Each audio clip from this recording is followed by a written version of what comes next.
Mas o que eu direi quando eu estou preso no fogo, como eu estou agora mesmo?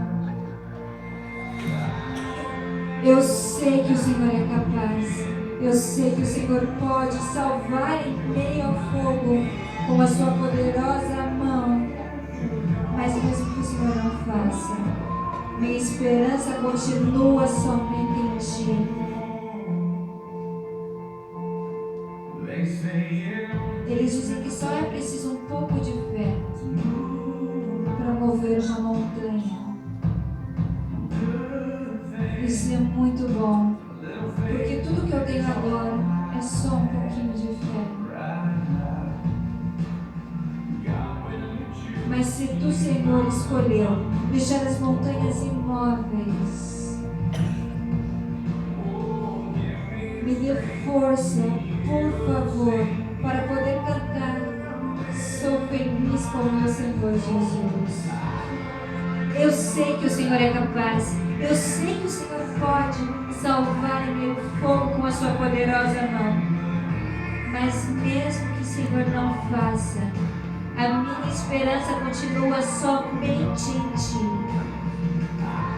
Eu conheço a tristeza. Eu conheço a dor. Eu sei que tudo passaria se o Senhor apenas falasse.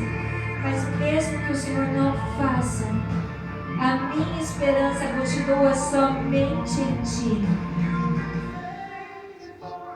O Senhor foi fiel. O Senhor foi bom todos os meus dias. Jesus, eu vou me apegar em Ti. Venha o que vier, porque eu sei que o Senhor é capaz. Eu sei que o Senhor pode. Eu sei que o Senhor é capaz. Eu sei que o Senhor pode salvar em meio ao fogo com a sua mão poderosa. Mas mesmo que o Senhor não faça, a minha esperança continua somente em Ti. Eu conheço a tristeza, eu conheço a dor.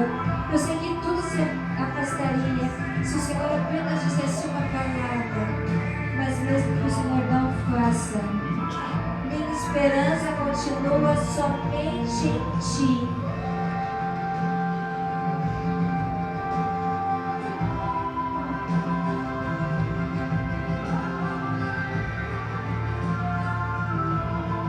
Minha esperança continua somente em Ti.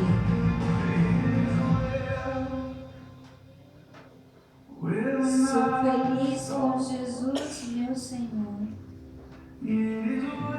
Sou feliz.